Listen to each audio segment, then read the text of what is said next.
көшеміз деген акцияның шеңберінде Нұр-Сұлтан қаласында біздің төтенше жағдайлар департаментінің күштері мен құралдарымен Нұр-Сұлтан қаласының көшелерінде дезинфекция жасау жұмыстарын жүргізгіміз келіп жатыр.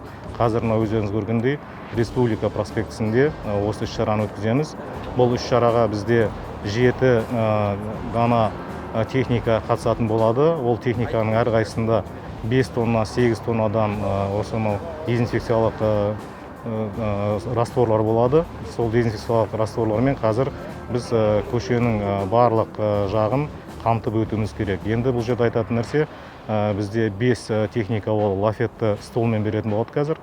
Ол лафетті ұңғымада біреуінің өзі 6 метрге дейінгі қашықтықты алатын болады. Одан кейін артына қарап және жанына шашатын ұңғыма бар.